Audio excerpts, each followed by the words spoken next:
Well, this is something that can easily be contained, no? Because as long as we know the carrier of the virus, which is a fruit bat, madaling ma-prevent yan. It's a matter of informing and educating people who are living in areas where there are fruit bats to really wash their hands, not handle fruit bats, or not even eat this type of animal during the time that there is an alarm or an outbreak. No, because the most important mode of transmission here is really handling these fruit bats or being contaminated because you handle the fruits that are being also eaten by these bats. Or the other mode of transmission, the fruit bats can also infect other animals, and one of the most common animals being infected in some outbreaks in Asia before is the pig, no? So the microorganism contaminated the fruit bat, contaminated the pig contaminated the people or the human being who handles that pig, and that's the cycle of transmission.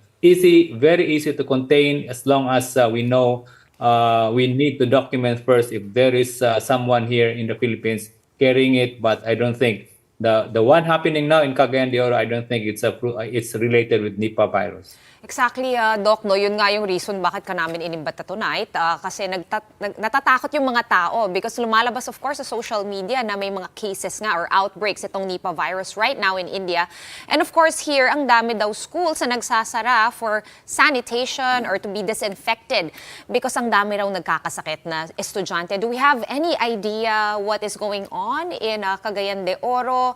What other viruses no, are common, especially ngayon na ang dami rin nating na-experience no, dito sa Manila, may smog, madumi, so nagkaka-allergy yung mga tao, inuubo. Of course, there's still the flu, there's still COVID around, and what other viruses should be looking out for? Well, Sean, no, that's a very good question because during this time of the year, when we are in the September, October, November, December, respiratory viruses is really common, no? And that causes some of these upper respiratory tract manifestations in the form of headache, fever, and sore throat. It's not only influenza that can also give you that symptom. There are also COVID, but there are other viruses that is so common and can easily be transmitted through close contact, no? Like in schools or in children. These are your adenovirus and respiratory syncytial virus, no? Viruses that may not be so common as we always think of because we are so exposed with influenza or COVID, but several years now, and there are new data to tell us that these two viruses are very common to cause upper respiratory tract infections, especially in children and in those who are elderly. So how will you know, Doc, kung hindi na ito simpleng symptoms lang ng flu? Kasi meron silang pagkakahawig eh. So paano namin malalaman as ordinary people na teka, baka Nipah virus na ito? Ano dapat namin gawin? Yeah, that's something that's very difficult, Maricel, no? Because all of these upper respiratory viral infections will really present with the same clinical manifestations. And the only way to really differentiate them is to do the test. But the problem is we don't have a good test for adenovirus and respiratory syncytial virus. But the commonality of all of these upper respiratory viruses, they are self-limited. Ibig sabihin, 3 days, 4 days after the symptoms, they will disappear.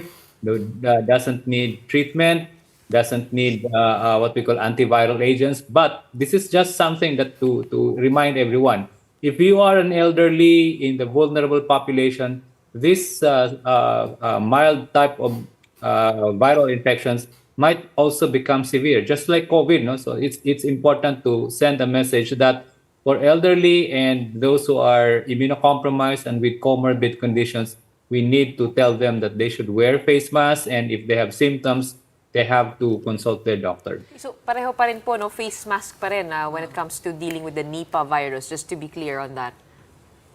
Yes, Gretchen, it's important, no? Because especially now, we are now in the bare months. No, I really advise people, especially the children and the vulnerable population, to wear the face mask. Even a cloth face mask can be effective in really filtering this organism, a surgical face mask, just to make sure, no, that nobody in the family that is vulnerable will be exposed also to this upper respiratory tract viral infections. So yun ang advice nyo, Doc Solante, no, para hindi magkalat sa mga eskwelahan. As we know, of course, kids stuck in a classroom together the whole day, pati yung mga teacher nila, hindi na raw kinakaya ng clinics. I've been seeing this on my Facebook feed for the last 2 weeks. So marami talagang nagkakasakit. And just to avoid yung kind of that panic sowing when people are saying na, naku, para siyang COVID, kaya lang negative kasi sa antigen yung anak ko. May mga nakita akong ganun eh. Baka itong COVID variant na to, hindi na raw na-detect ng antigen tests. May ganun po bang ano? Well, hindi. Ganun talaga yan, no? Because even COVID-19, the current tests are still good in detecting COVID-19, no? In fact, we are still using that. We still have patients with COVID, although mild na lang.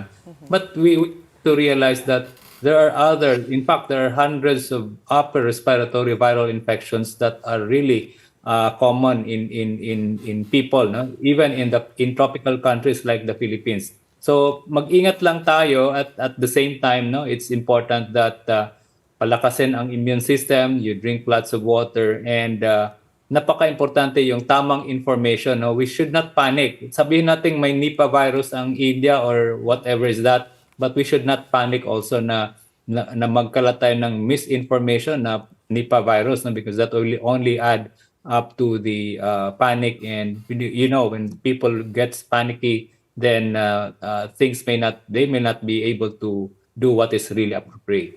Doc, 40 to 75% fatality rate daw itong Nipah virus. Isn't that concerning? I mean, just comparing it to COVID na 3 to 4% yung death rate niya. I mean, how dangerous is this virus given also that it attacks the brain?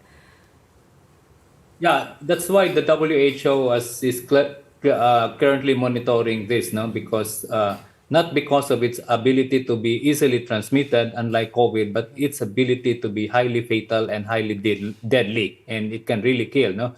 Having an infection with a 50 to 75 case fatality rate is just like an Ebola. If you remember when the Ebola outbreak in some Western African countries, that 5 out of 7 or 8 die with treatment. These are the same mode of viral infections that are really deadly.